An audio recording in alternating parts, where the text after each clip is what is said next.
BRS ఎమ్మెల్యేలు వేసిన అనర్హత పిటిషన్ చట్టబద్దం కాదని భావిస్తున్నట్లు కడియం శ్రీహరి తెలిపారు. పార్టీ ఫిరాయించినట్లు ఆరోపణలు ఎదుర్కొంటున్న ఎమ్మెల్యేలపై కేసీఆర్ ఎందుకు పిటిషన్ వేయలేదని ప్రశ్నించారు. గులాబీ పార్టీ అధికారంలో ఉన్నప్పుడు ఇతర పార్టీల నేతలు ఎంతమందిని చేర్చుకున్నారో చెప్పాలన్నారు.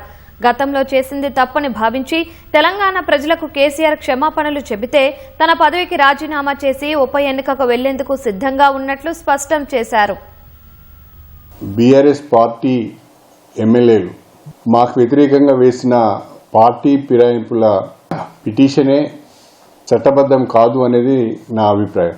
పార్టీ ఫిరాయింపుల ఆరోపణలు ఎదుర్కొంటున్న 10 మంది పైన ఎందుకు పిటిషన్ వేయలేదు అని చెప్పి నేను కేసీఆర్ని అడుగుతున్నా. మీరు ఎమ్మెల్యేల ద్వారా పిటిషన్ వేయించారు, పార్టీ పరంగా ఎందుకు వేయలేదు? శాసనసభలో ఏనాడు కూడా బీఆర్ఎస్ పార్టీ ఏదైనా అంశం పైన ఒక విప్ జారీ చేసింది లేదు. ఆ విప్పును మేము ధిక్కరించింది లేదు. నేను స్ట్రైట్గా కేసీఆర్ గారిని అడుగుతున్నా. పార్టీ ఫిరాయించిన వారు రాజీనామా చేయాలని అంటున్నారు. మేము బీఆర్ఎస్ పార్టీలోనే ఉన్నాము, బీఆర్ఎస్ నాయకత్వానికి దూరంగా ఉంటున్నాము, నియోజకవర్గ అభివృద్ధి కొరకు కాంగ్రెస్ ప్రభుత్వంతో కలిసి పనిచేస్తున్నామని చాలా స్పష్టంగా చెప్తున్నారు. అయినా మీరు మమ్మల్ని రాజీనామా చేయమని చెప్తున్నారు. కానీ నేను ఒక మాట కేసీఆర్ను సూటిగా అడగదలుచుకున్నా.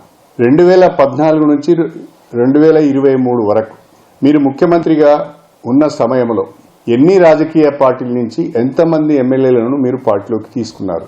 ఏ రకంగా మీరు పార్టీ ఫిరాయింపులను ప్రోత్సహించారు? ఆనాడు మీరు చేసింది నైతికంగా రాజకీయంగా తప్పని మీరు భావిస్తే తెలంగాణ ప్రజలకు క్షమాపణ చెప్పిన మరుక్షణమే నేను రాజీనామా చేసి ఉప ఎన్నికలు వెళ్ళడానికి సిద్ధంగా ఉన్నాను.